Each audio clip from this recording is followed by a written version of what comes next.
Hey, what's going on? This is GA Sports back again with another episode, and we're here with Rees Vollebregt, Christian Manalo, and we're talking everything NFL, covering all the games that we saw last weekend, and looking forward to the divisional round this weekend. Thanks for being on the show, guys. Thanks for having us, Yes, man. sir. Thanks for having us.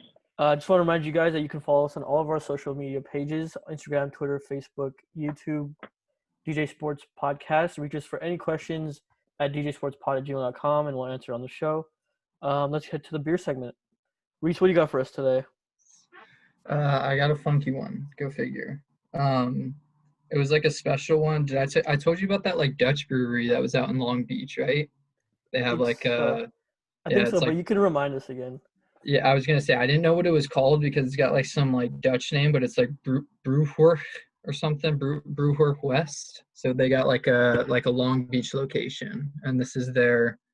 They did a special little thing with a skateboarder out there called Day One Song, and this is his edition. Oh yeah, I know Day One Song.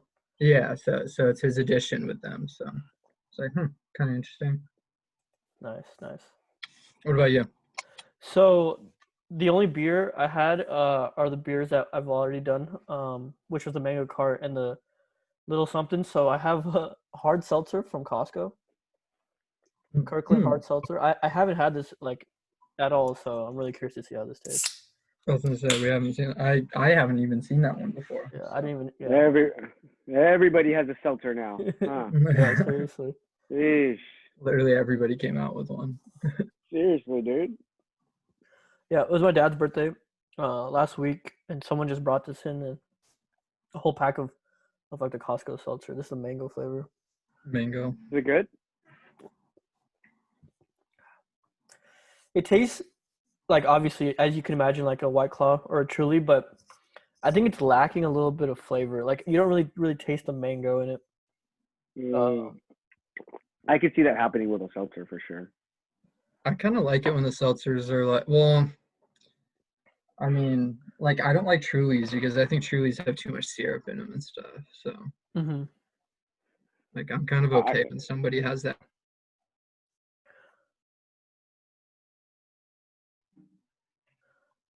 Reese, how's your beer?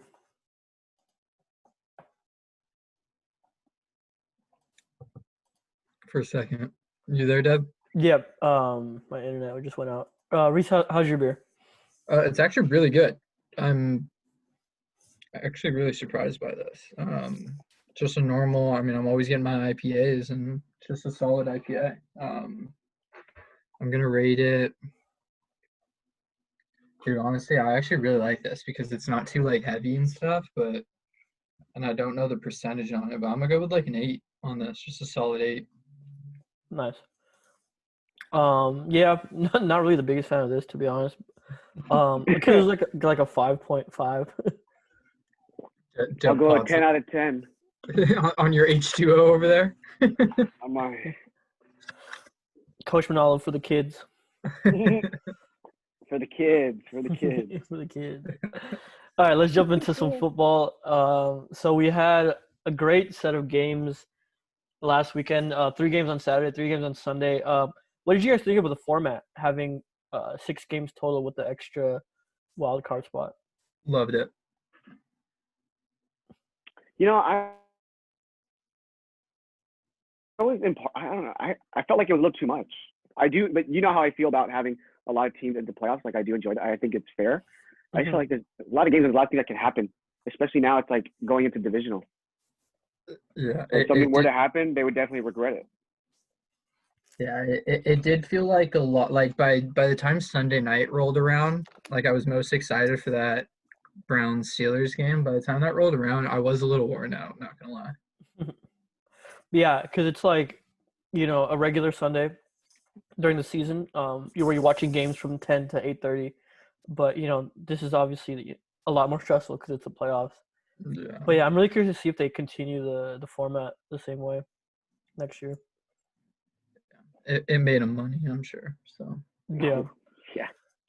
So the first game we're gonna cover is the Bills-Colts. Buffalo won a close one, 27-24, with a questionable call with the fumble at the end. Let's start on that. where Zach Pascal he fumbled the football, and I think everyone agreed that he did. But what did you guys see? I thought it was pretty clear. Like I thought it was pretty clear on the replay, especially when they took some time. I was like, oh yeah, it's definitely a fumble. And of course, you get the analysis rest that comes in and says, yeah, that's fumble, Yeah. and they do the complete opposite. It's always the complete opposite. So Right. And like for Buffalo fans, they've had years and years of misery, and it was almost like another moment like, oh, is this going to cost them again? But yeah, the Bills, I guess they didn't really blow them out or like, kind of dominate the Colts as many people expected. It was a 6.5 point line. And it was obviously a close game, but Reese, we talk about the Colts a lot over the season, but what did you see from them and just the game plan that they had to be in the ball game?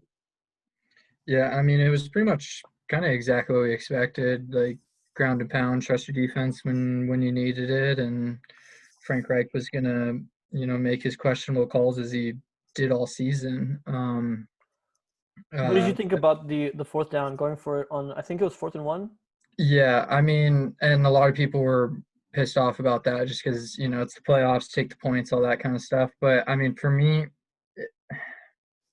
I don't think it's fair to really unless you're going to criticize Frank Reich for that all season and dislike his method of coaching like all season and really his whole career, then you can't really get on him in the playoffs. Like you said, a lot of people didn't even really give them the chance to keep it close with Buffalo, and I mean they could have won that game with how it really went. So I don't know. I don't blame him for anything, and I think he did. He stuck by his guns and did what he did all season. So especially at that point. Yeah. Even though the Bills didn't dominate, I think this was a good test for Buffalo because they were playing really good football. But this was a good test because the Colts are a really good, like they're actually a very, very good football team. There's a reason they made it to this far in the playoffs. They won 11 games, I believe. They're great on offense, great on defense, well coached. So I think the first game that the Bills had in this playoffs, it's like a good punch in the mouth. And kind of like a reminder that this is the postseason, and there's going to be no layups. You're not just going to run over teams because every team left so far is good. So I think it's a good good first challenge, and we'll hopefully set them up for maybe a long postseason run.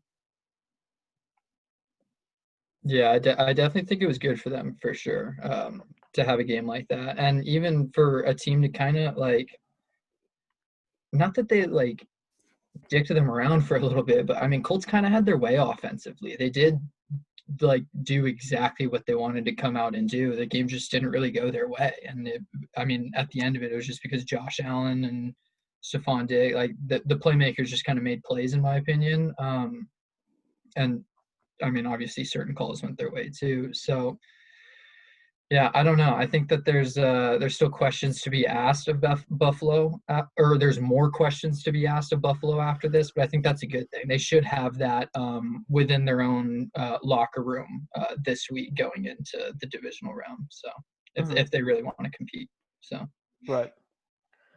I was probably with the majority on this. I thought Buffalo was going to actually handily win.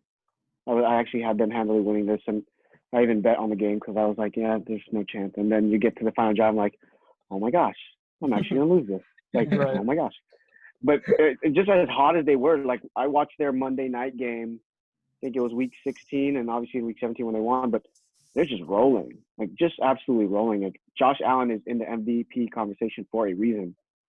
And he actually showed up. And I think that's a big step for him going into the playoffs. And you're eventually going to play a really good team. I think when you get to the playoffs, I think the Colts were what, 11-5? 11-5, I believe, yeah. 11-5, that's a damn good football team. Mm-hmm. You know what I mean? It's a pretty good football team. Their defense is no joke. They've been playing. I think that was the staple of their entire season. So I think that it was a really good test, like Reese said. So I think it was a good shot in the mouth for sure. It's a wake-up call because you're going to run into another team that's going to be much better and have more explosive players. And it's going to come down to the last couple plays. So They were kind of giving me Baltimore vibes from last year, where they were this hot offensive, young team that everybody was like really obsessed with coming to the playoffs, and I was like, oh crap! I think Dev, you were the one like, oh crap! Everybody's with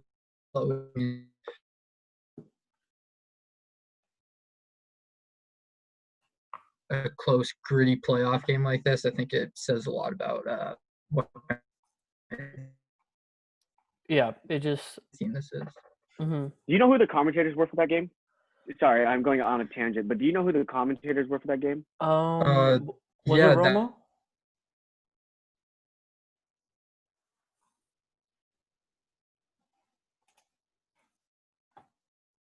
whole crew. They had like Tony Dungy and somebody called like Mike Tirico, maybe. I don't know, but It was homie on said CBS. that I know that. it might have been Romo then. But either way, somebody said that Diggs and Allen was the most explosive combo in the league, and I almost threw my TV to the ground. Are you kidding me? There are. I mean, you can put them up, They're a close second. Can we say that? but they deserve to be in the conversation, right? They do. I think I'm just extra biased, but I mean, oh my goodness, I heard that and I almost threw my TV. And it was Respect. Ian Eagle and Charles Davis. I don't know what the heck I was talking about. But aren't they they're the Madden guys, aren't they? Iron Eagle. Ian Eagle, sorry. I believe Charles Davis is. I'm not sure about Iron Eagle. Charles Davis for sure is the Madden guy. Because when I was watching the game for about like 10 to 15 minutes, I was like, why do I feel some like weird little sense of nostalgia right now? And I was like, oh, because I haven't played Madden in a while. Yeah. That's funny. All right, let's get to next one is the Seahawks or the Rams. The Rams came into Seattle, took care of business in a 30-20 victory. In my opinion, the game was much more of a blowout than the score indicates. The Seattle scored a late garbage time touchdown.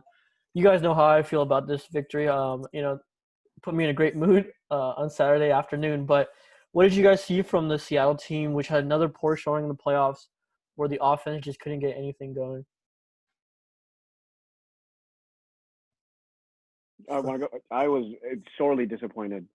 I just don't think once Russell started super hot, and this you could have probably saw this coming maybe week 8 when he just started to really slow down, and I think teams started to figure him out.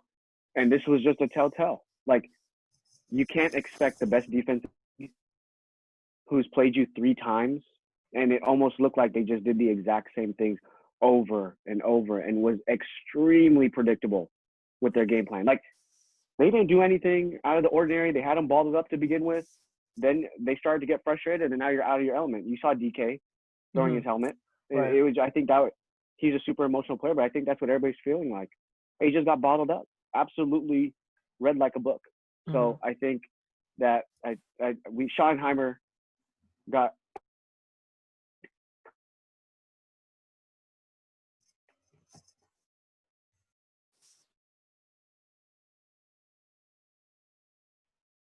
I think he did get fired.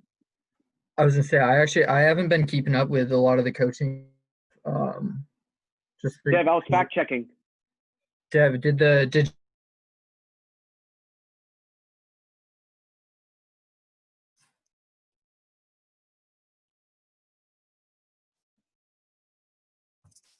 Hello?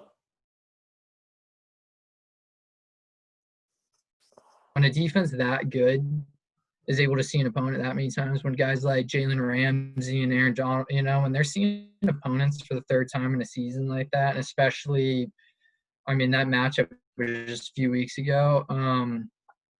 Yeah, I mean, I'm not surprised that they came out with the performance that they did, but it's still kind of, not that it blew me away, but it still kind of just like really showed me what the Rams are all about, and I'm taking them serious next week for sure. So. Yeah, no, absolutely. I think one of the telltales on what I was like, oh, they know you, was when Russell Wilson threw a wide receiver screen, and I believe his name is Darius Williams. It just absolutely just jumped it. Yeah, he knew it from the start. Yeah. Like, you don't know that if you're not watching film day to day and you know exactly what's coming. Yeah. You don't get that kind of jump on a wide receiver screen. Like, you No. just don't. And I was just like, oh my gosh, he just jumped right through that, Right. regardless of it blocking or not. So, Dev, you here? Yeah, I'm here. Can you guys hear me? Yeah. I can hear you. I was Yeah. fact checking if Schottenheimer got canned. Yeah, he did, right? I was gonna say I couldn't give him an answer one way or the other. I'm not I believe he did. I'm not up to date with that. I think I So saw it on Twitter.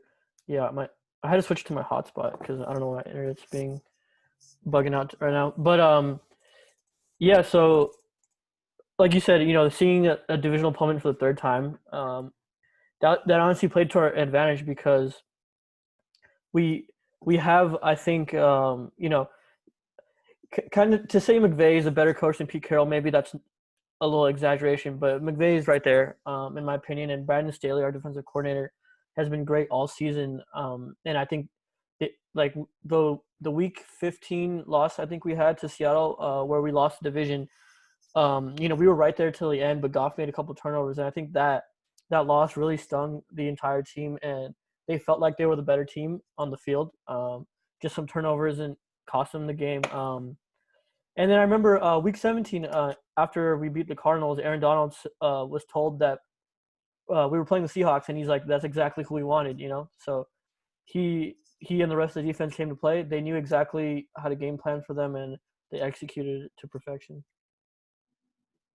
yeah, for me, like I don't know, like ever since the Rams Super Bowl run, I think there's been a lot of questions about Sean McVay and just this Rams team in general. I mean, even like especially Jared Goff and just what's going down in LA and stuff. And I think to come out with a performance like this, to have to ride it on the back of like a defense when Sean McVay is known as like this offensive guru and stuff like that. I think that to me was like kind of a little bit of a stepping stone for Rams to go from like this like maybe like a flashy team in the NFL to like, okay, like maybe this team's gonna be like here to stay for like a while. Like especially like a Sean McVay led team. Like you keep that guy happy and you keep giving him the pieces, then I mean, I'm not gonna bet against this Rams team moving forward because that defense is ridiculous, and coming out with a performance like that, like you said, Aaron Donald wanted it. So that was just, I think that was big all around for the Rams.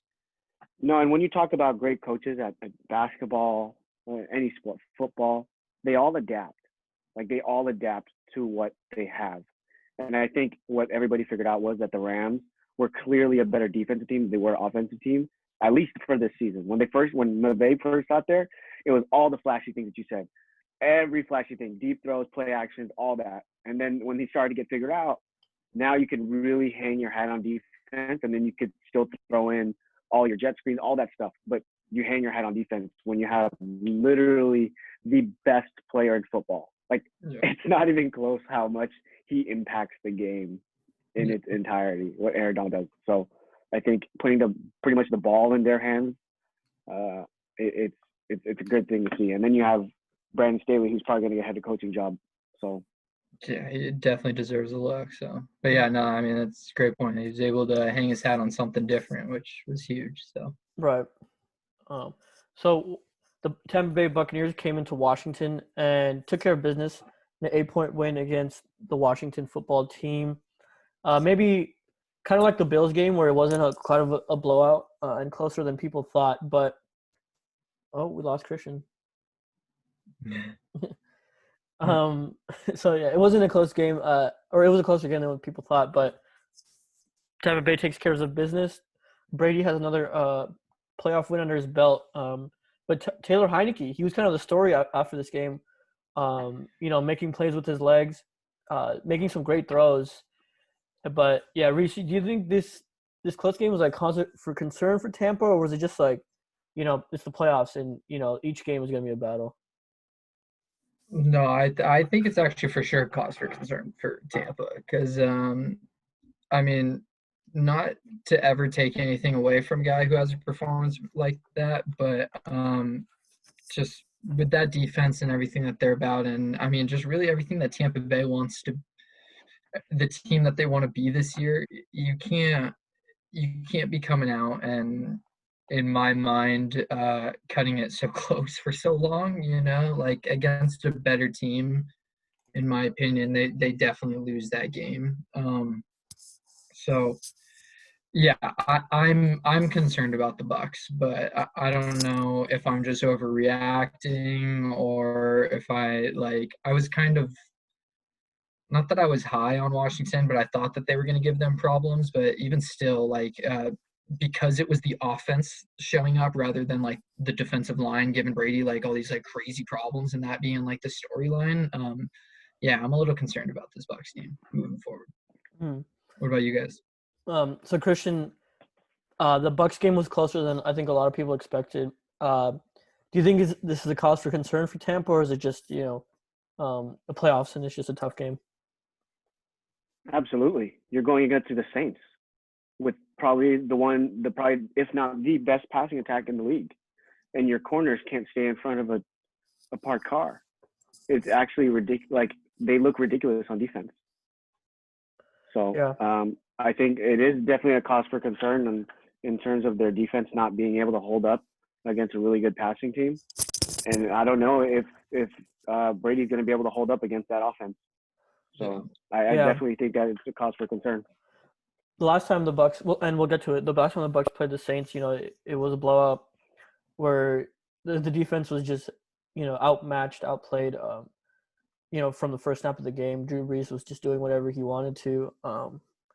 So, and the Bucks secondary has been problematic all season long. So, yeah, I'm really curious to see. This is like the Rams Seahawks game. This is gonna be the third time that these teams are seeing each other. So, I wonder if we're gonna see something different. It's gonna be a complete different game or more of the same. But yeah, we're gonna But get to know. I also think that there's three different teams though. It's different with the Rams and the Seahawks because you're in the same division. You've been playing them twice a year, every year. The personnel really hasn't changed.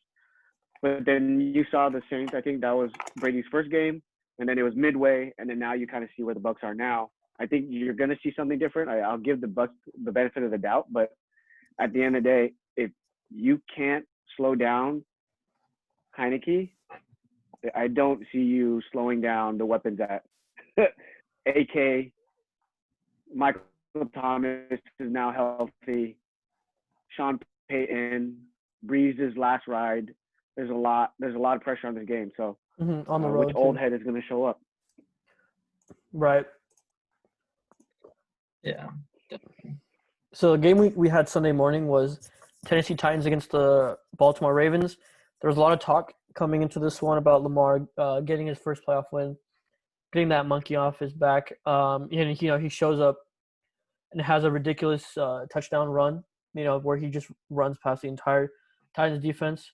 But the story for this one, for me, was the Ravens defense. You bottle up Derrick Henry, who had 2,000 yards this year, and you shut down their passing attack. Tannehill had one of his worst games of the year, and the game-swing pick, and they sealed this one up. But yeah, what did you guys see in this Titans Ravens game?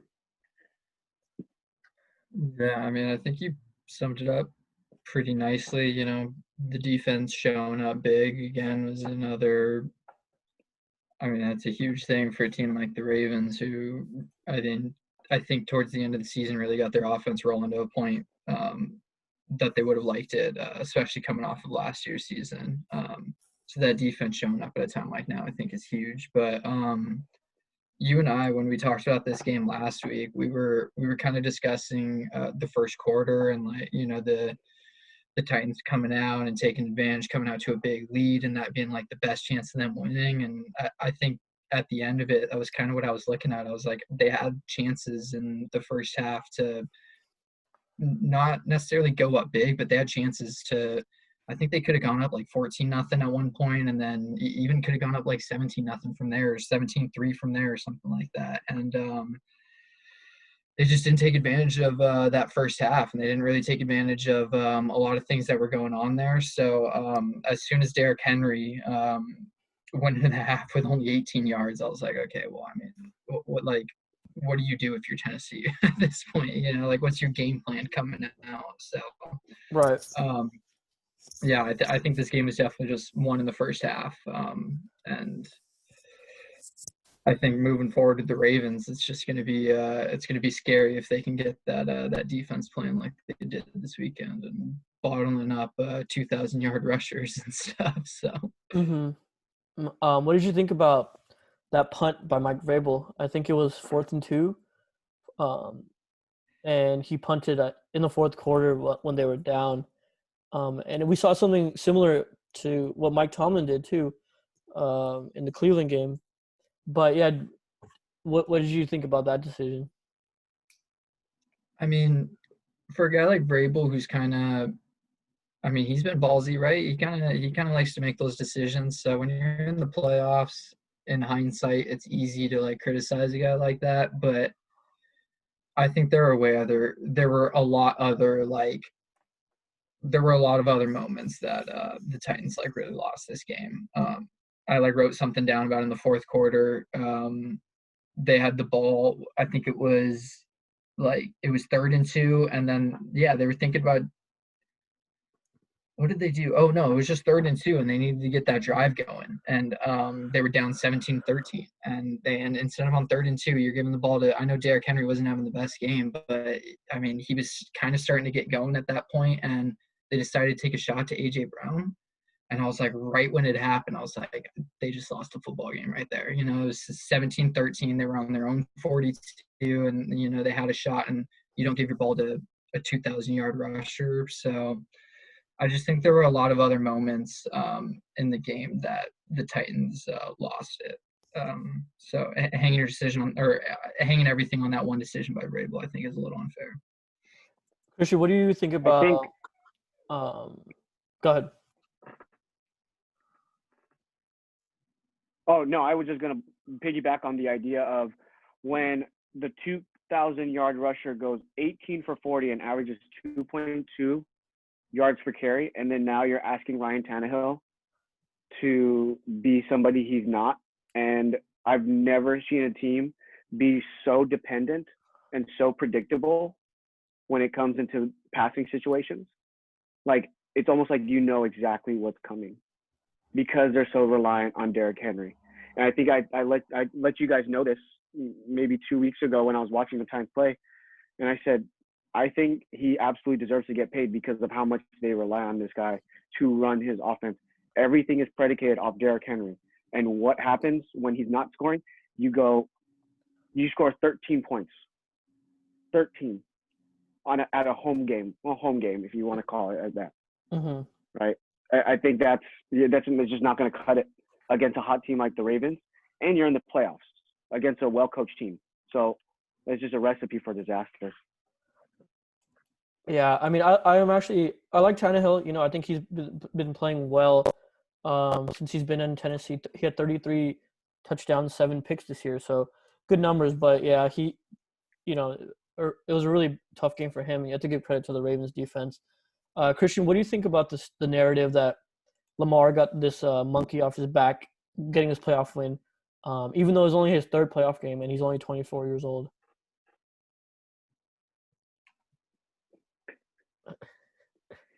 I have no idea what you said. You literally sounded like a scratching DJ. That's why I started dancing. What'd you say? Uh, what do you think about the narrative that Lamar got this monkey off his back in his third playoff game, even though he's only 24 years old? Does it happen I again? agree. If you win it, if you win the MVP at any point in your career, especially when you're younger and you have a really good team, yes, you have a monkey on the back. Yes, you're gonna have pressure. All eyes are on you, dude. Like, I'm sorry, you play for a big like Baltimore Ravens. Everybody watches the Ravens. You're the captain of the team. You won MVP the year before. You haven't been playing well this year. Yeah, you're gonna have to show up. I'm sorry. Pat Mahomes has been doing it, right? You want to be in that same category. You want to be put on his ladder. You want to get paid like him. Well, you're gonna have to show up. I don't care what age you are. I really don't think age at this point in any sport really matters.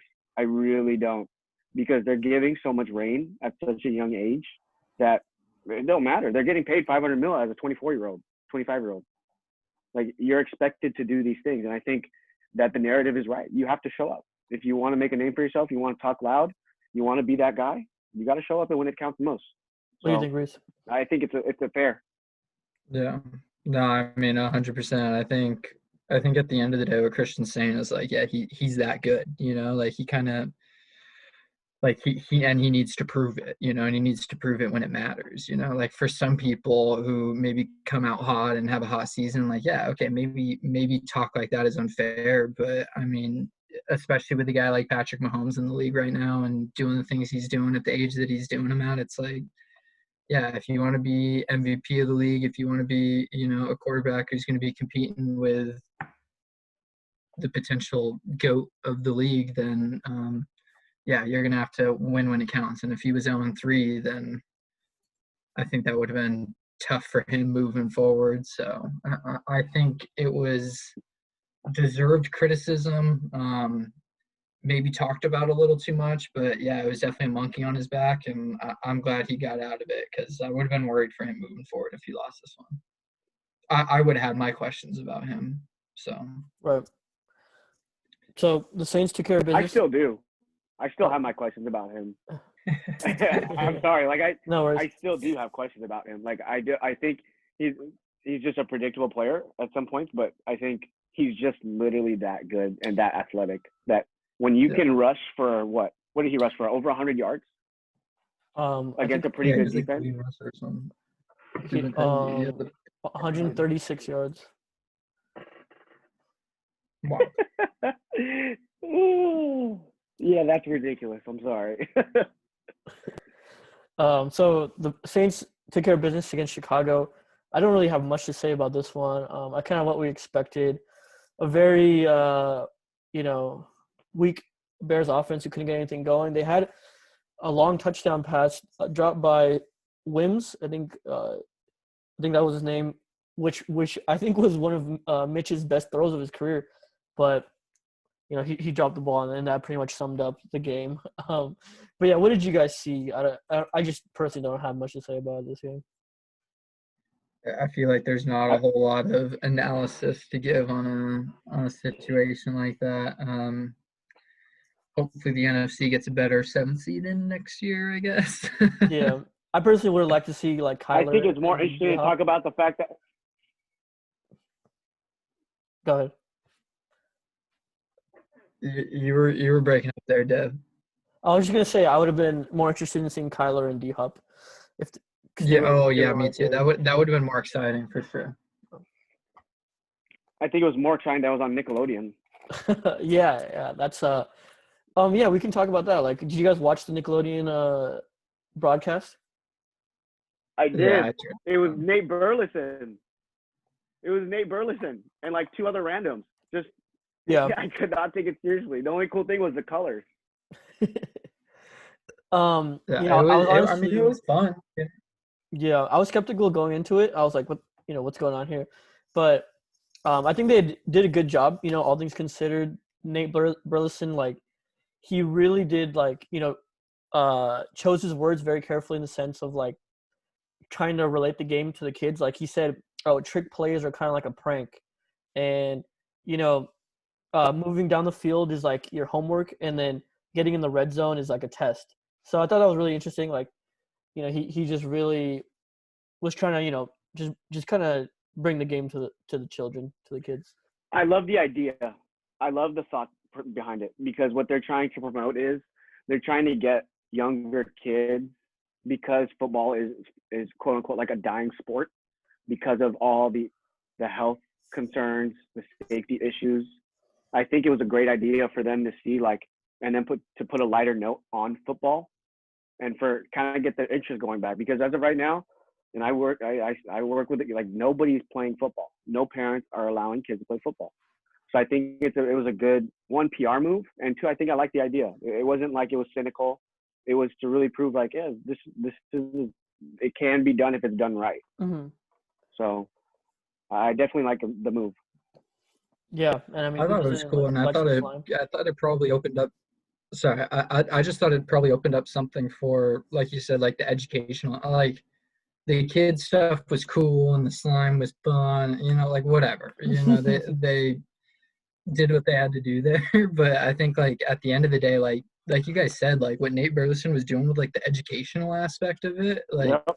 I think that's something that they can build off of. Like I was watching it with my mom, and her and I were kind of getting into it just because I thought it was like fun to watch, and I don't know, she just thought it was like really cool for like certain situation. Oh, it was I didn't even know it was young Sheldon, but the every single time like a flag happened, he would like kind of like explain what would happen on the flag, and then just I don't know, for certain game situations, Nate Burleson was like explaining really well, like, oh, this is why they're doing that, or this is why they want to do this right now, you know. And I was just like, you know what, this is actually like really cool for somebody who just wants to learn the game right now. So I think the slime and the SpongeBob field goal and stuff like that probably won't last forever, but I think they might build off of it, honestly. They're Right. just trying to remove the negative connotation around football. Yeah. I think that was their main goal. Like, Yeah, and 100%. Yeah, trying to make it It was more cool. relatable. Yeah. So I think in what was the wildest game of the weekend, the Cleveland Browns come into Pittsburgh and just shock the world in what was you know, one of the wildest games I can imagine. So this Browns start off with a 28-0 lead in the first quarter, and Pittsburgh was never able to recover from that. Big Ben throws 3 picks, and it was just the Steelers that we saw towards the end of the season. They lost 5 of their last 6 games and just get bounced early in the first playoff game. I'm just want to say I'm happy for Cleveland fans, happy for Browns fans. They've had to go through a lot. Their first playoff appearance, I think, in 18 years. Their first playoff win, I think, in 25 years. So you guys, I think, weren't even born back then, and I was 1 year old. So pretty remarkable stuff. But yeah, what did you guys see from this crazy upset? time for him to go. Hang him up. Put the cleats up. It's done. And actually, go ahead, Reese. No, I was just gonna say you've been saying it about Ben, so. Oh my gosh. And look, I'll give you this. A lot of them were tip passes, and I'm like, those are all 50-50 balls. I get it. Okay.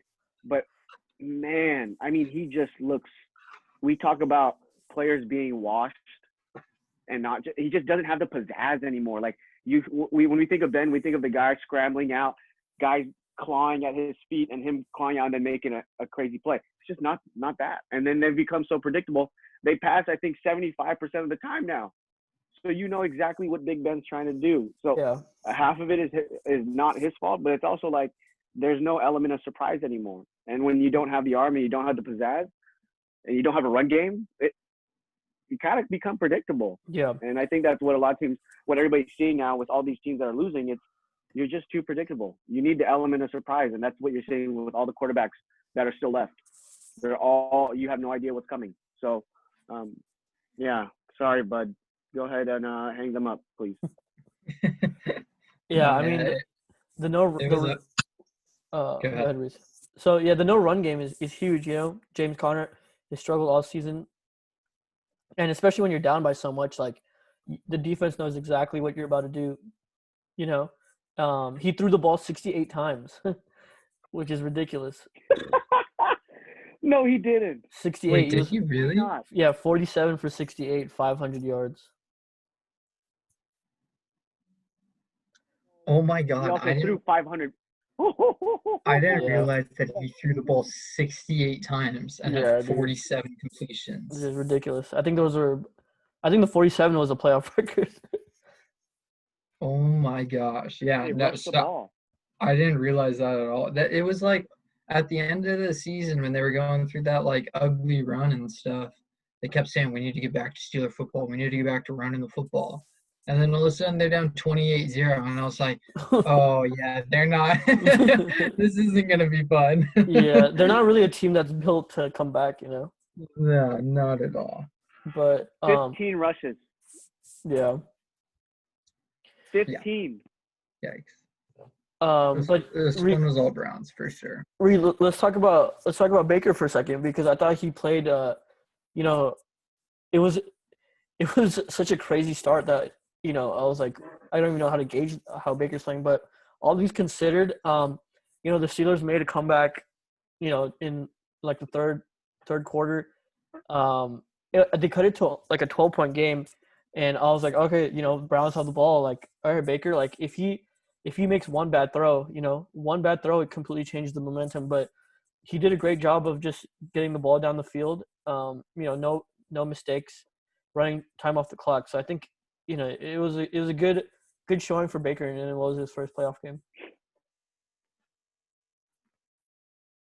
Yeah, no, definitely. I mean, I think that's kind of we saw the evolution of Baker Mayfield like on full display right there, where he in his rookie season he came out as this hot, he's gonna throw for a bunch of yards and he's gonna be flashy and he's gonna be so much fun to watch, and then all of a sudden he wasn't in his second year and he realized like, okay, if I want to win in the NFL, I gotta learn how to manage a game, I gotta learn how to manage an offense, and I gotta learn how to win without being, the star of the show really. And he's played it perfectly all season to get him there. And I was a little worried that given the moment, he might try to do a little too much, but I think I kept hearing things going in on like Friday and Saturday just about how he knew exactly what he was going to do. He knew he wasn't going to be the star of the show, this and that. And I was like, okay, like this is exactly what he's got to do. And like you said, I mean, when you got a lead like that early in a game, all you got to do is just not screw up. Like we say that about so many quarterbacks who need to be game managers, is you just don't throw the interception. You're probably going to be all right. But he really had to do that there to make sure that one didn't turn the other way. And I mean, I just think all the way to the fourth quarter, he played this one pretty perfectly. So I'm excited for them to get it.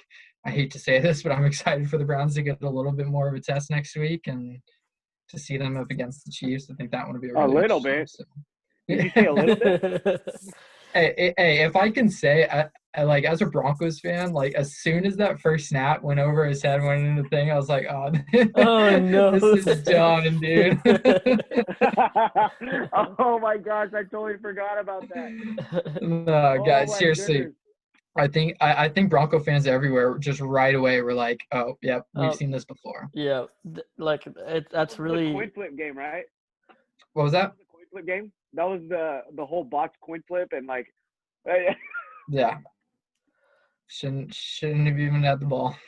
Oh man, that is too comical. But man, sorry, Dev, I'm gonna cut in. You gotta give Baker his props. Oh yeah.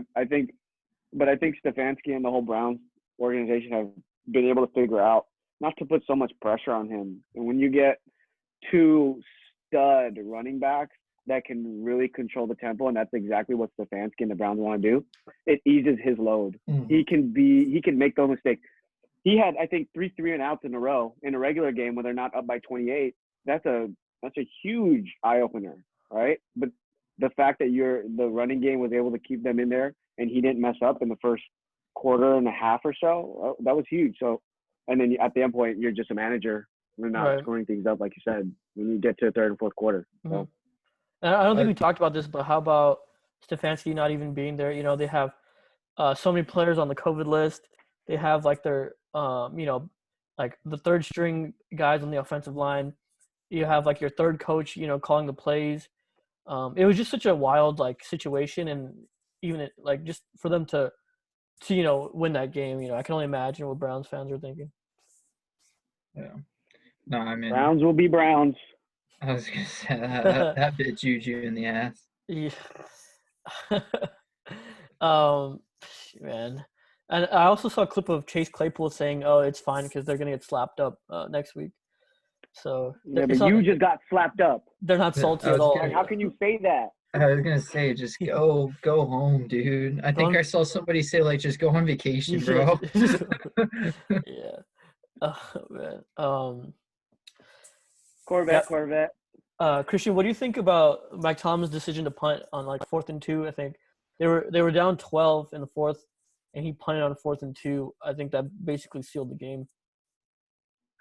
A lot of these decisions get highlighted because I think the new trend, especially when you get to that 50 to 40 yard range on your opponents, it's like you should probably just take a chance. But I mean, if you want to can him for that, or not can him, but if you want to patronize him for that, there's no point. I mean, it came down to the fact that they just looked ill-prepared throughout the game. They always say the first 15 plays of the game are planned out, and that's their game plan. And they just absolutely looked more prepared. The Browns did, and they looked like they wanted it more. And while the other side, Ben's looking absolutely predictable, and they have no new sense. I heard this thing where they said the Steelers were playing chess, not checkers, when they lost the week before, so they avoided the Colts or the Titans. Right. And you look at this. You're playing a team that you play 3 times, and we said this. This is, I think, the 3rd time we're mentioning this in the podcast. When you're playing a divisional team, it does not matter who you are at that point. They know who you are, right? You have to figure out ways to win, and they just didn't. They looked like the Steelers, like the whole season, and they got ran. Right. That was a great call, Christian, because the Steelers benched their starters. If they just beat the Browns that game, then they wouldn't have. The Browns would have been out, and the Dolphins would have made the playoffs. So, yeah, that's funny how it works that way. And you play to win the game. Yeah. Yeah, you play the right way, right, Philly? Right, Doug? Man. They're not even in the playoffs, and we should talk about that. Yeah, before we jump into the divisional game, Dude, Doug Peterson fired as head coach. Rees. Yeah, I think you've been a Doug fan, right? But yeah, thoughts? Yeah, I mean, I always try to take which might be wrong, but I always try to look at it from like the fans' perspective, and like I don't know, just as like it, like you guys are fans of teams, like would you guys be able to fire a head coach like so shortly afterwards? Like I feel like just all of those like I don't know. I understand what went on, and it was a shit show, and it was an embarrassment for like the franchise and whatnot, but I'm still questioning if that's the right decision. We'll see who they go out and hire. And if they go out and hire a guy who's arguably better than Doug, then I'll shut up. But I'm questioning it for now. Let me tell you this, though, Reese. I think you have to look on a different end. I don't think he wanted to be there. I think he was done. I was going to say, and those quotes are interesting. Like, when I hear those quotes, it's like, okay, like, if he wanted full control and he wanted, like, a certain situation, it's like, okay, well, I mean, writing's on the wall at that point, I think, especially with an ending to the season. Like I think when you have that ending to the season, you want a specific amount of control, which you've earned because you won a title, you won a Super Bowl, which you're entitled to that. However, when you lose a locker room, and especially in that fashion, I think organization and them come to agreement like we're not going to win the locker room back. You just don't, especially when you just lost the leader per se of Jalen Hurts. When he's like, what just happened? And then you have reports coming out, players just are being restrained from it. And it's like, why even deal with that one as Doug Peterson when you've already lost it and you don't plan on winning it back and you don't like the situation? All right, well, I'm out. It almost seemed like it was like a mutual parting ways in a sense, I would think, because I think he's going to get a job like this. You win a Super Bowl, you just won. You literally just won a Super Bowl. You have a recipe. No, and from Doug's point, Doug will be fine. Like I'm questioning it purely from a Philadelphia perspective, and honestly, I'm basing it a lot off Sal Paolantonio said that like Doug Peter, like he said it explicitly. He was like, this wasn't a parting of ways. Yes, I think Doug Peterson felt that way, and there was a potential that no matter what happened that he was going to leave this offseason anyway. But at the end of the day, like at the end of that meeting, it was like Philadelphia management kind of like throwing the hammer down on Doug. And just from that, I'm like regardless, even if they're sitting there and they're like, oh, Doug's going to leave us in a little bit, we need to, they're trying to play that stupid game. It's like, I'm still just like, dude, you have a Super Bowl winner, like you said, who's going to land on his feet somewhere else. And what do they always say? Like, if you're going to fire a guy and he's immediately one of the best options available, you probably shouldn't be firing this guy. And I think like Doug Peterson almost becomes that guy, like in the head coach search, outside of all these offensive coordinators and defensive coordinators who deserve a shot. Like, he's going to get an interview at every single team who has an opening right now. And just from that perspective, Philadelphia is like, Like if they could have fixed, I think he could have fixed it with Jalen in the end. You're right. That was to me, the defining factor was the Jalen situation and the feelings between him and Jalen. Yeah, and I think if you lose a locker room when you're already in this somewhat of a, I guess you could look at it the other way, but when you're in this, they're about to enter this kind of rebuild, and you're trying to establish a culture.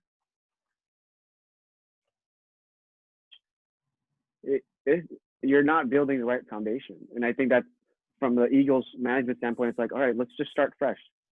Let's just start fresh. We're going to have a new team, whether it's Carson or Jalen starting. Let's build a different culture. And I think that was I think they just hit a breaking point. So if they make the right hire, they'll be fine. They just don't pull a Texans, don't pull a Houston, and don't screw up the coaching hire. So. That's exactly the other thing I wanted to mention is, Deshaun Watson is apparently really unhappy with the GM's search, the coaching search. He had some suggestions, and I guess he was pretty much ignored. And now he's not answering phone calls. So all of a sudden you have these teams that are like, hey, Deshaun, you want to come here? All these trade offers are popping up. I've seen Tua and like a bunch of first round picks for Deshaun. Even the Rams, I'm like, hey, hold on. Can we get Deshaun Watson? But you it's have just nothing to give. You literally have nothing to give. You have no picks. Dude, if you're Houston's new GM, are you really listening to any of those offers? Yeah, that's the question, Like, dude, you get Deshaun Watson. I mean, you're going to sit down with Deshaun before anything like that happens. Pittsburgh might be intriguing if not be up to him, man. Yeah, like it could be like a kind of like a Harden situation. Ironically, they're both Houston teams where the ownership is like, we're not trading you. Like, even if you're unhappy, like you're not going anywhere, But yeah, he's a top 5 quarterback in this league. He's only 24, 25 years old. And I think it would be an absolute disaster to trade him unless you're getting like just the biggest bounty we've ever seen in NFL history. No, if I'm Houston, I don't even really listen to anything unless it's – yes, I mean, I don't think I really listen to anything. I think I heard something about Miami offering Tua and giving Tua on a first rounder, and I was like, you know what? At that point, maybe if you look at Tua and you rate Tua and, like, okay, why not? Take the first rounder, rebuild with – a team that you think you can rebuild with, but then also give yourself a chance to compete. Like be that middle of the road team, look, man, basically. See what you got. And look, and just and trades with that involve star stud players. The team that always gets the stud always wins. It's never that. Yeah. The only time that I believe that ever happened was when it was the Pelicans. Well, we're now segueing to basketball, but because they got the number 1 pick, though, it wasn't because of the trade package. They'd still be the Pelicans. You know what I mean? Whoever gets that star always ends up winning the trade. Like it always does. Yeah. So, you usually want the better player. Yeah. It sounds like common sense, but it happens to a bunch of teams all the time. But Christian having to go to the NBA is a perfect example as to like this doesn't really happen in the NFL. Like star players, I mean, D-Hop was bit, but like even when that happens, it's just for draft picks. And normally the team giving up the draft picks, we look back, I mean, Khalil Mack, like we look back on these trades, we're like, damn, like these teams got screwed, like what the heck happened? Yeah. And even, I mean, just the other day we were talking about the Raiders and stuff in the group message. So I went back to look at those draft picks that they got from Khalil Mack. And I'm like, dude, like you're sitting here in a season that all you need is a defense and all you could benefit from is a player like Khalil Mack. And you didn't get shit to produce in any of these years for all of those, like with all of those. I'm like, dude, you don't do it. If you're Houston, you don't listen to it unless a solid quarterback is involved, and I know somebody was talking about Miami is like really the only team who can offer that with Tua. So yeah, like those draft picks, like you hope that someone could even be close to like a Khalil Mack or Deshaun Watson. So I'm saying any draft conversation at that point, you're hoping that those drafts will be whatever you're giving up, and that's even asking for a lot because those guys are the best players. These are once in a generation. Those are once in a generation players. I looked back and I looked back, and all 7 players drafted by the Raiders do not even compare to one quarterback. So Yeah. there we are. Yeah. All right, let's jump into the It's games gonna be this a fun weekend. weekend. Fun weekend of football. Yeah, absolutely. I was honestly, I was excited looking at the games last weekend, and I think this weekend we have an even better slate because we get to add the Packers and the Chiefs into the mix. So yeah, speaking of the Packers, we got Packers and the Rams, which is the first game on Saturday. The LA squad is going into Green Bay, Lambeau Field, and yeah, I'm excited for this one, but yeah, there's so many storylines. So Christian, you've got your Packers beanie on. What are you looking forward to in this one?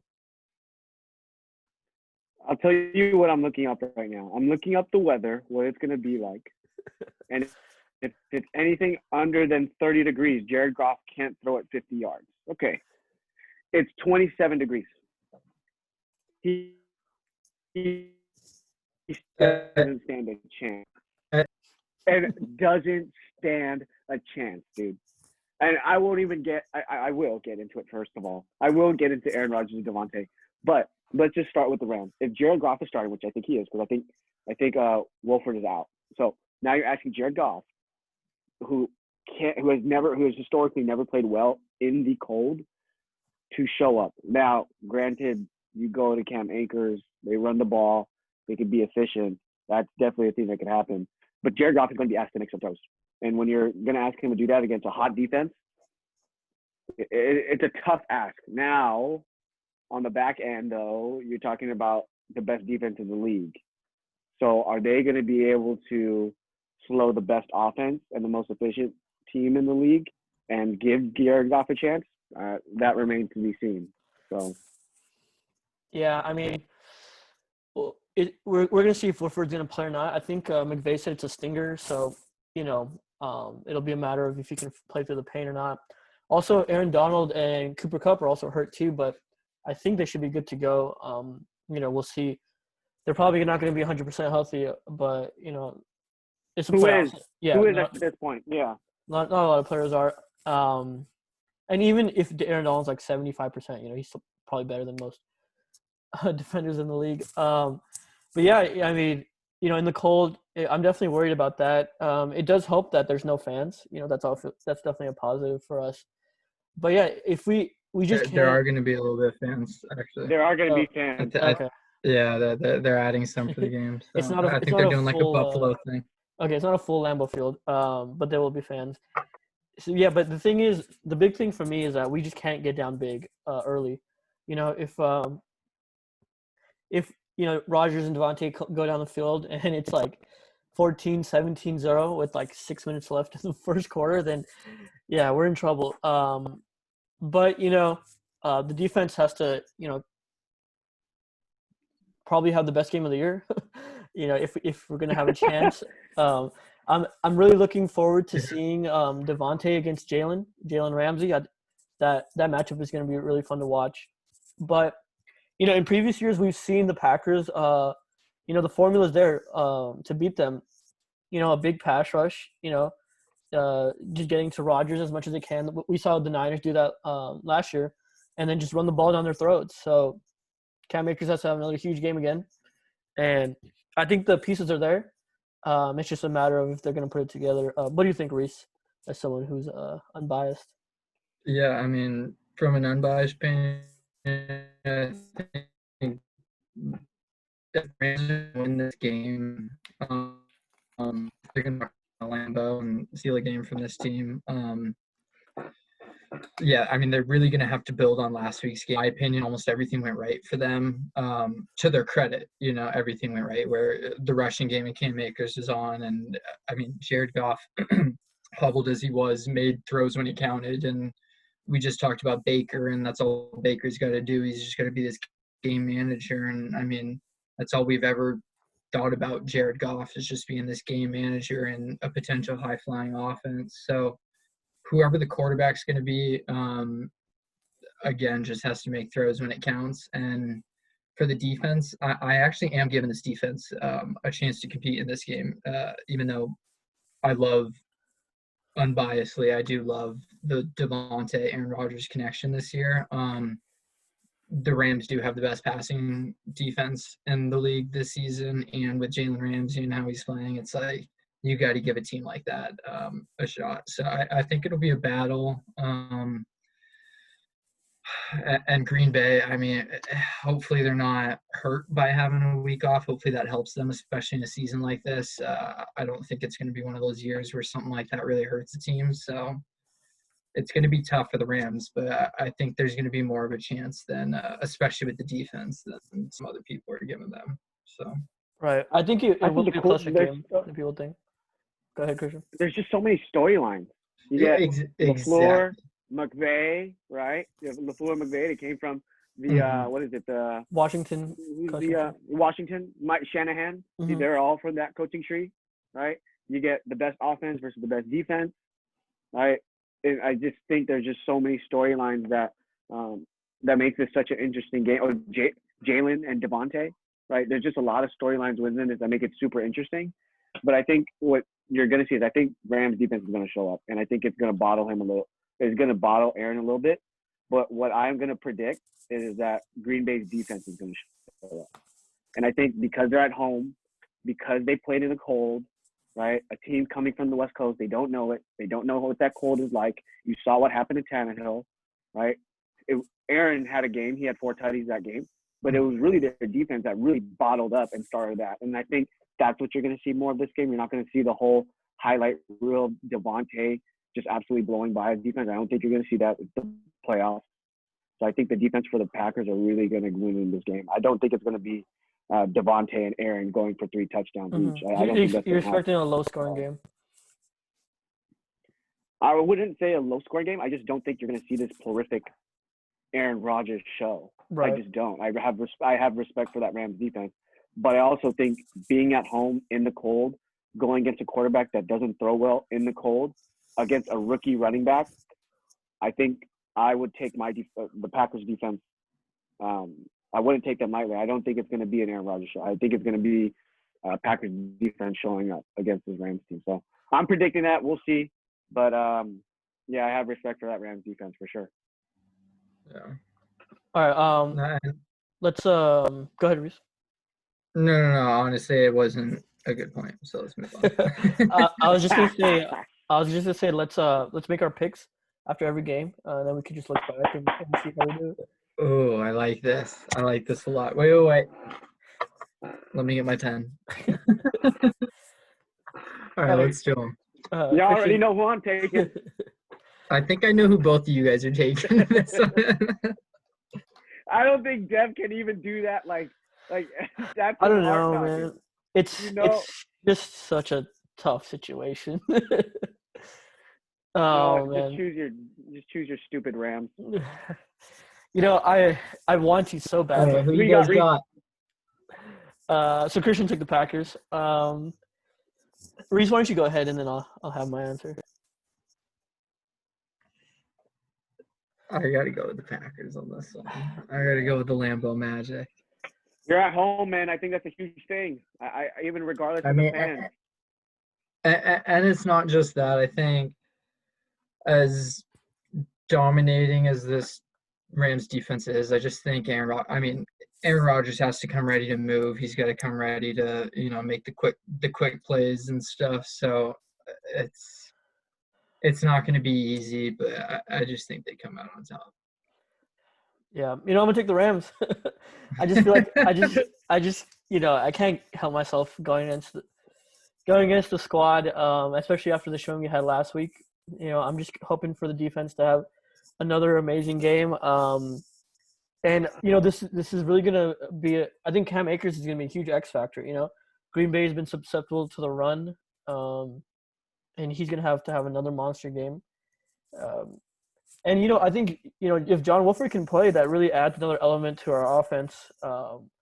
He's mobile. It's only been a small sample size that we've seen him play, but if he can just not turn the ball over, I think we have a chance. So the element of surprise. Yep. And I saw some of the guys on NFL on ESPN, the NFL Live show, saying that the toughest thing for defense to prepare is a new quarterback who's mobile that they haven't seen. So, who knows? We'll see. Yeah, whatever. Let's move on. I don't want to hear this rant. All right, Ravens. Bills Ravens. So I'm actually very excited for this game. Two of the hottest teams in the league.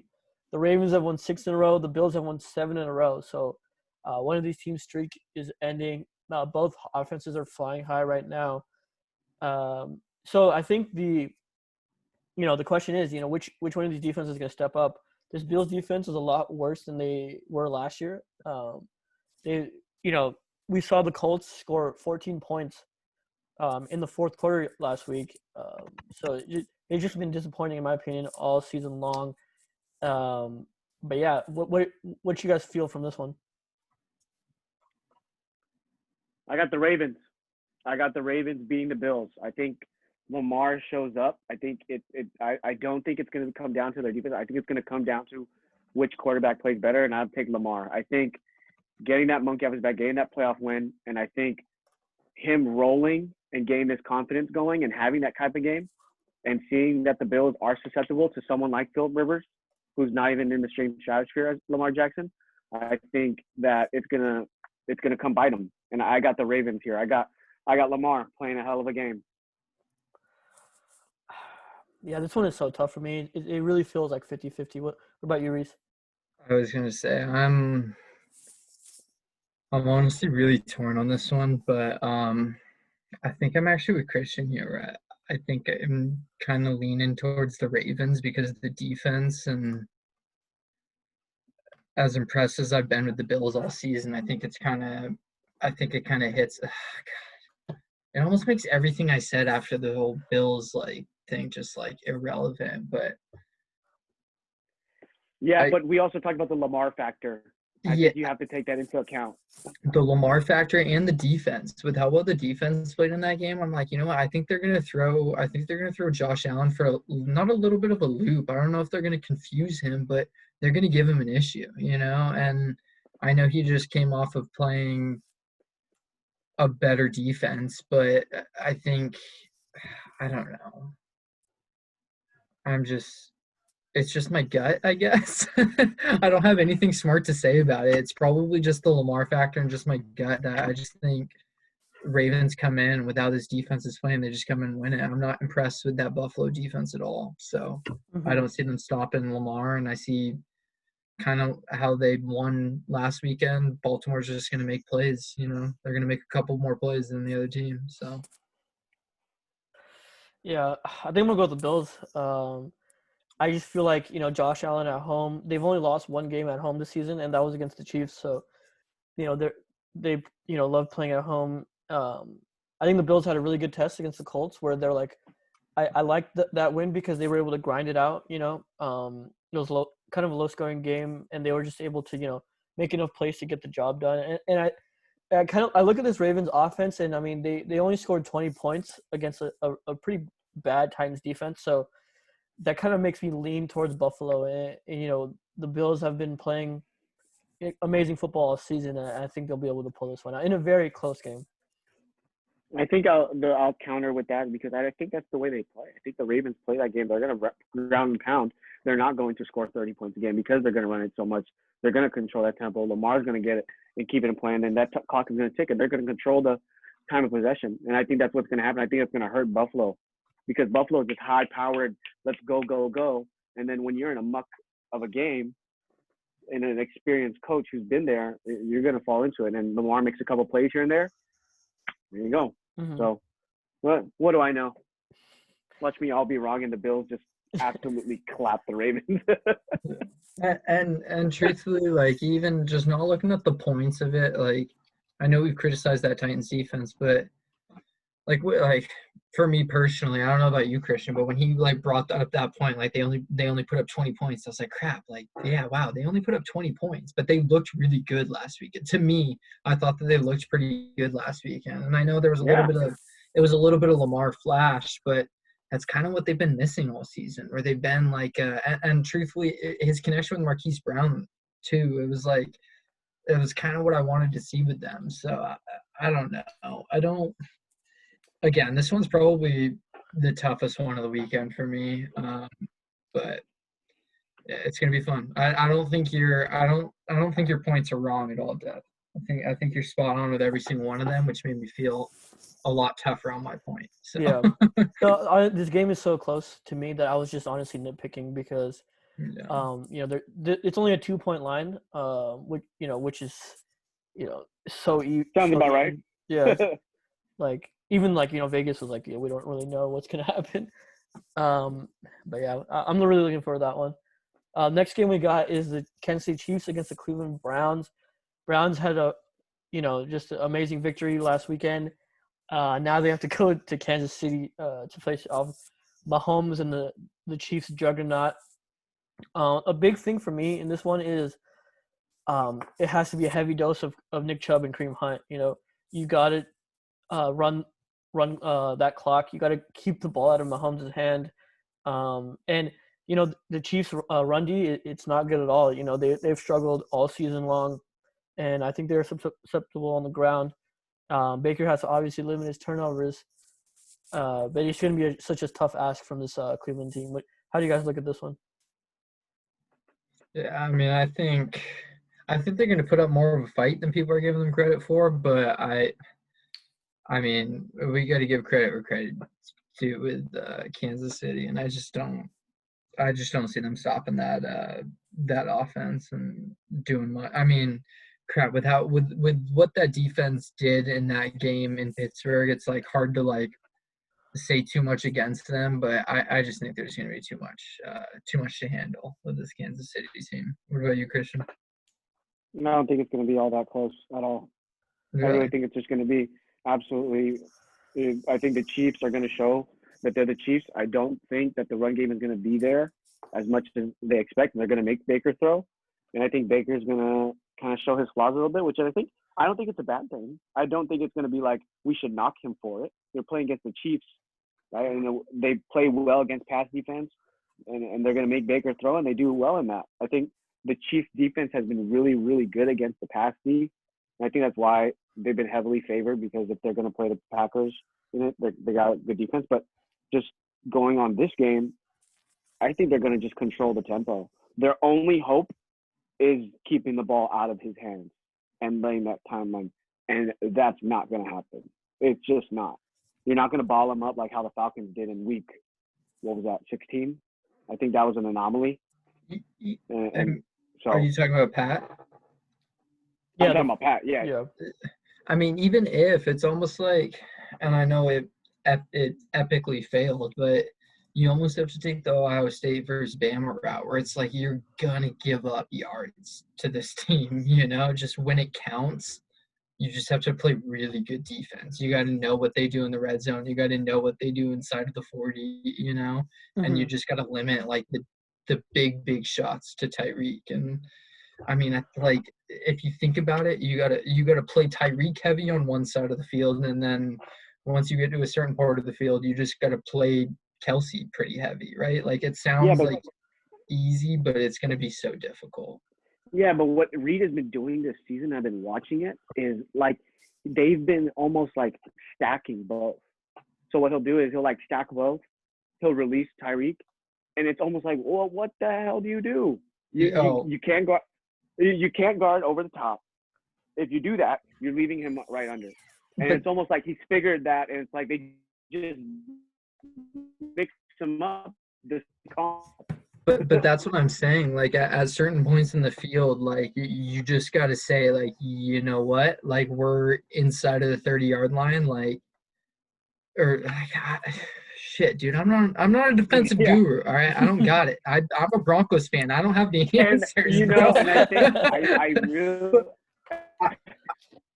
I truly believe. All I'm saying is that. Go ahead. Sorry, all I'm saying is that you gotta be willing, like just like they said, I think they said it in the broadcast and stuff, like you gotta be willing to like give up the plays, like you gotta be willing at certain points to like say screw it, like we gotta let Tyreek go right here. Kelsey's got to be the main focus, and vice you're versa. Playing a god on a one-on, you're playing a god on a one-on-one with Tyreek with the fast guy.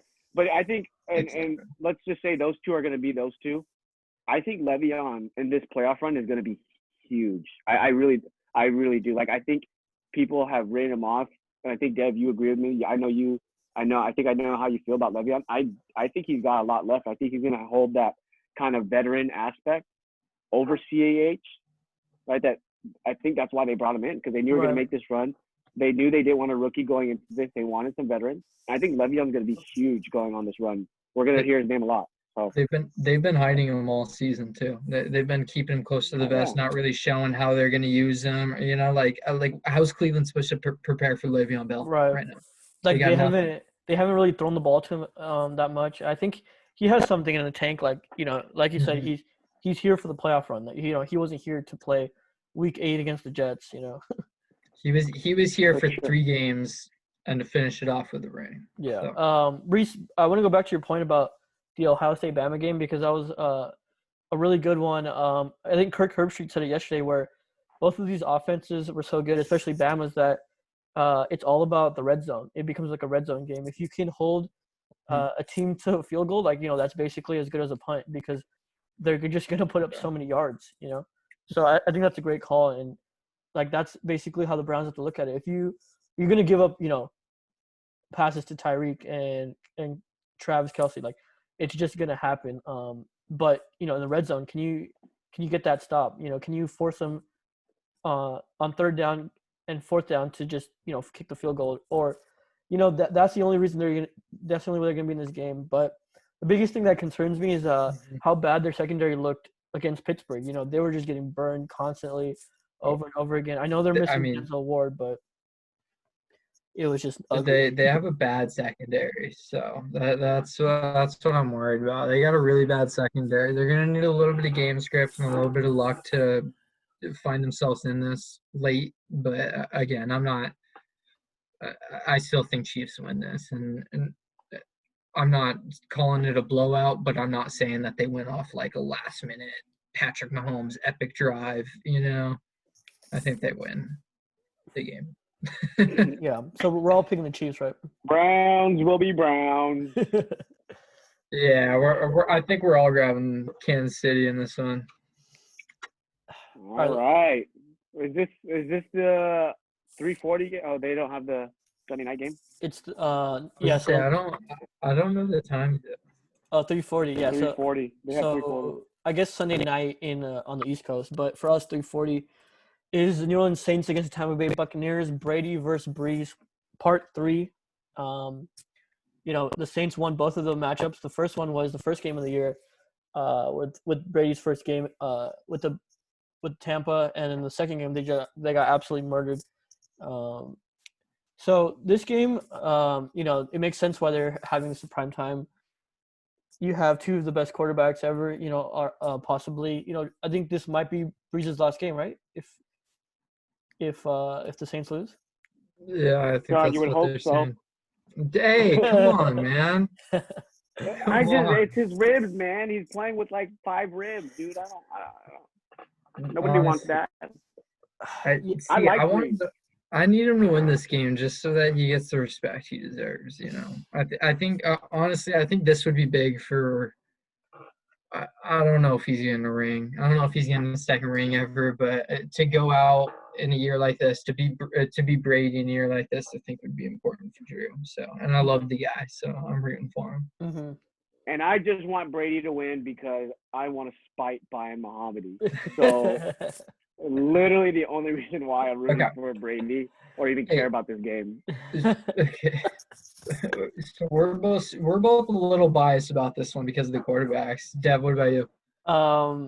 Man, that's hilarious, Christian, because you know what's funny? I'm Mr. Brian Mahamadi. I think he's throwing dirt on Brady, Brees, and Rodgers throughout this entire season, and there's a good chance one of them is going to be in the Super Bowl. So, like for no reason too. Like, hey, note to all of our listeners, to anybody who may be coming across this like 3 seconds on the podcast and stuff, don't hate on 3 of the greatest quarterbacks to play of all time. Don't choose them 3 just to raise another one. Oh man, I love Mahomes and stuff, and You know what? Tom Brady is old as dirt, but a lot of these guys are still playing good football, and they still got a So is lot of LeBron James. Yeah. So is exactly. LeBron James. So Exactly. So yeah, I like mean, Brady's 43 years old. yeah. I look at his whole stint with Tampa Bay as gravy. He has nothing to prove to anybody. The man has done it all. And if anything, if he wins, a Super Bowl, goes to a Super Bowl, like that's just adds more to his legacy. But like even if the Bucks get blasted, by 30 points, like is anyone gonna look at Brady's legacy any differently? I mean, I don't think so. I think this is just Brian, kind of this is just like extra to I the mean, legendary chapters that are, he's had. is anybody even questioning if Tom Brady's like done after this, or is everybody just like assuming that he's coming back? Yeah. I mean, I'm assuming he's coming back He's personally. coming back, which is like kind of crazy to me. How old is he? 43. He's officially 43. When's his birthday? Do you know? Let me find that out. Banter, banter, banter. The Panther. 43. Yeah, he's 43. His I birthday's got it. It's in August 3rd. August. Yeah. Yeah. So he'll be I 44 mean, start of next year. I'm just so over the Tom Brady hate. I mean, like, I mean, how it's could just you? buying. Honestly, I'm just talking about buying. Like at this point, I'm just venting about buying. He's making Mahomes like Derrick Rose. I think we're talking to like our close friends. Then Yeah. sorry, Dave, for your listeners. The three people that well, have been listening. that's anybody who stays on the slate. So. No, but keep going, Christian, please. No, I'm just venting at this point. I'm just being. But no, if I really want to pick, if we're gonna get back to the picks, is that what we're doing? If I had to let's pick, just talk about like what you guys like are the matchups and like what are you guys looking forward to in this one? I am looking forward to the passing offense of the Saints. I just think that the secondary of the Bucks has looked extremely suspect, extremely. And then when you're going against a super potent passing attack like what Sean Payton has been doing, and it's not like Brady can't make a throw still, I think you're looking at a potential shootout, which I think it might be. I have a feeling. I don't know what the numbers are for it, but I think it might be a shootout. And if you're gonna ask me, I trust Sean Payton more than I do a Brian Leftwich and Bruce Arians. Like that's where I'm taking it. So Mm-hmm. I think the Saints are gonna be home as well. Yep. Regardless of fans or not, it's a level of comfortability. So I'm going with the Saints on this one. It's a 52 total points. Not bad. Reese, what do you think? I mean, I think I'm with Christian again here. I mean, everything that the Bucks showed me last weekend, and I mean, even all year, I've never really been convinced by this Bucks team. And then when I see them in the playoffs, and like Christian said, he brings up their what Taylor Heineke did to them in the air, and what scares me is what he did to them on the ground too. When you got a quarterback like Drew Brees, and then you got a guy like Taysom Hill that you can throw in every now and then, who you like. I mean, truthfully, you really never like. You never like it when Sean Payton has a guy that he likes as much as Taysom Hill, and he's like ready to use him in a playoff setting. So, and I think especially this year, the way like Drew Brees is getting, as Christian noted, his precious ribs and stuff like that. I think we're going to see a little bit of Taysom Hill in this game, and I just think everything about this Saints offense. I mean, even Michael Thomas. Like, I feel like we haven't like really seen a full force like Drew Brees, Michael Thomas, Alvin Kamara, as well like Taysom Hill, Dawson. We haven't seen that this year. We haven't seen all of them healthy together and stuff. So Right. I think seeing that in this one is going to be a little too much for that Bucks defense, and I just don't think the offense keeps up. They did well last week, but I don't think that they keep up in this one, especially with that Saints defense. Like, we haven't even talked about that yet. Yeah, they've actually been playing really well too. How about CJ Gardner-Johnson getting 2 people ejected this year? Dude, honestly, he sucks, but if you're a Saints fan, you love him. So That was I don't know what to say that about was that guy. like what he must be like one of the best trash talkers we've ever seen. And it's so like I remember seeing stuff. Sorry, Reese. Just what if he like gets into AB's head, and we see like Antonio Brown just start swinging at him like that. I think that's a possibility. Dude, Antonio Brown and Mike Evans. Like Mike Evans has been good, but he's in the past gotten a little bit Yeah, emotional especially on the with sideline and stuff. Marshawn Lattimore. So that like I think they've gone at it, Yeah. so many times.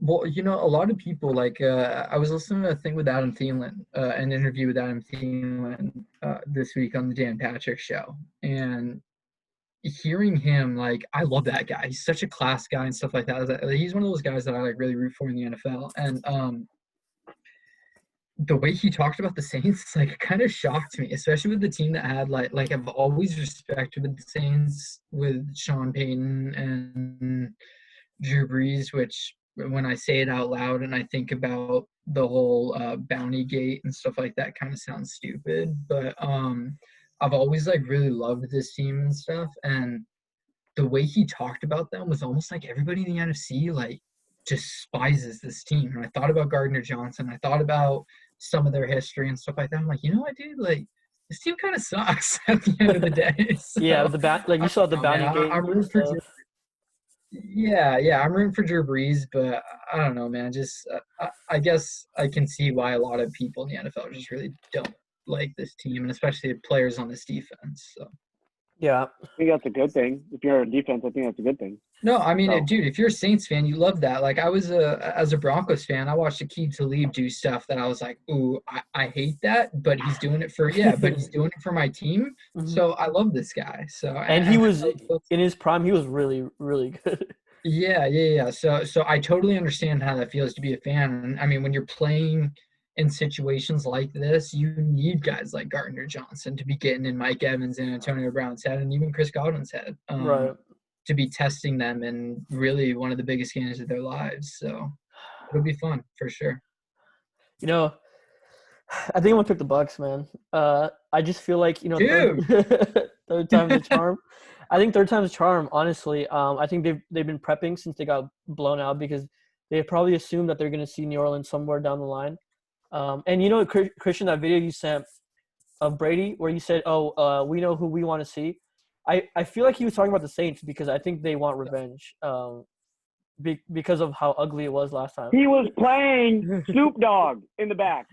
No, hey, you know what? I don't think Tom Brady is that clever, especially when it comes to his hip-hop music. I do appreciate the little – no, I get what you're saying. And I think Tom Brady personally would love a chance to – he'd love a chance, but he wants to play against – I think he wants to play against, Drew Brees and the Saints. Yeah, it's the same thing as the Aaron Donald quote about wanting to see Seattle. So you're pretty much saying that I'm much more clever than Tom Brady. That's pretty much what you're saying. Absolutely. I would say – especially when it comes to hip-hop cultural references. And honestly, like I would imagine he doesn't even pick the songs for his Instagram posts. Like there must be somebody, like some intern doing that from some TB12 intern who's maybe one of his kids. Yeah, who knows? Yeah. But I just I think this Bucks offense it's gonna click at the right time. Ronald Jones's health is gonna be big because he basically didn't play the entire game last week. But we saw Leonard Fournette, who had a big game.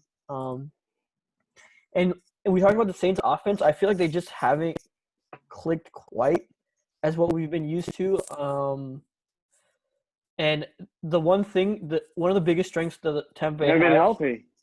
One of the biggest strengths Tampa Bay has is the run defense. So I'm not saying they're going to shut Kamara down, but I think they're going to give him some problems. They might be able to force some picks from Drew Brees, and that'll keep them in this one. So I'm going to take Tampa Bay.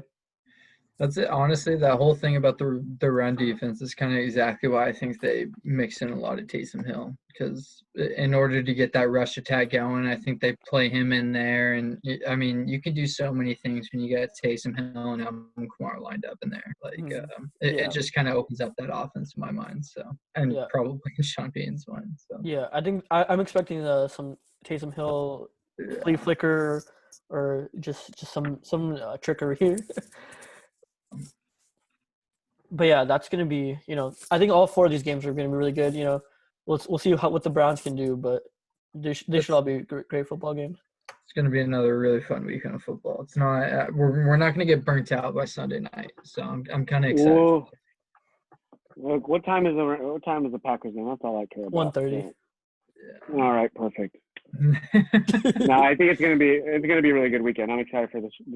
I think there's a storyline for each game, and I think that's what makes it that's what makes it more interesting and more watchable. And I feel like these are really like the best teams left. I can't think of like one team that kind of got shafted here. Well, maybe the Steelers, but I mean football.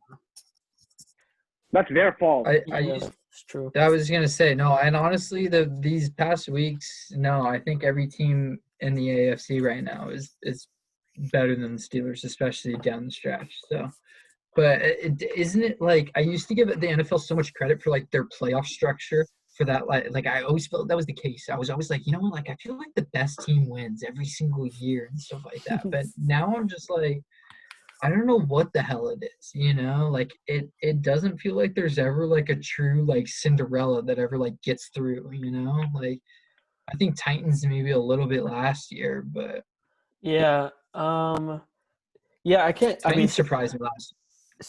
Since the Giants won the Super Bowl, what was that, like 7 years ago? I don't think we've had like a true Cinderella run to the Super Bowl. No, you're right. That Giants, especially against that Patriots team, that was pretty epic. Mm-hmm. I'm excited. Yeah, I know this weekend's gonna be fun. To you two, I hope you guys stay civil during the game. And yeah, he'll be texting me because Aaron Rodgers is gonna go throw these tutties. He's gonna be like, man, I'm so heartbroken. I'm so torn. Hey, dude. Hey, Christian, just be careful, bro, because Aaron Donald's going to be coming after your boy. You heard my segment. I gave him their respect. I know. I said Jared Goff is going to lose it for them. That's all that I'm saying is that you need to mentally prepare yourself for, like, Aaron Rodgers getting, like, just a big man in his face. I was gonna say, like, for me, it always hurts when my quarterbacks get sacked like that. After breaking collarbones, tearing MCLs, I think he's figured out. It's just like, you know what? I'm just going down. Like, I'm throwing this away. Not even worth it. It's not even worth it. Like, he's gonna play his entire career in Green Bay. I'm sure he'll be okay. Dude, man, I love that guy. Love that guy. McVay's gonna have some something dialed up for his boy LaFleur. So. It's gonna be fun, man. Honestly, that one's gonna be a lot of fun, especially that I didn't even think about the McVay LaFleur thing that you guys brought up. So yeah, they all come from the same tree, dude. Him, LaFleur, Kyle Shanahan, they're all the same. They're all best buds. Washington picked Jay Gruden out of all those guys. Hate to see it. Let's sign off with that. Let's sign off with that. Sorry, Washington. Hate to do it to you. All right. Well, shout out to Rees and Christian for being on. This is a great episode. We've got a great slate of games. Yes, sir. And can't wait to talk about, what happens next week. And the overreactions of next week. Ooh, yes. Better come to that one. That's going to be a good one. All right. Take care. All right, fellas.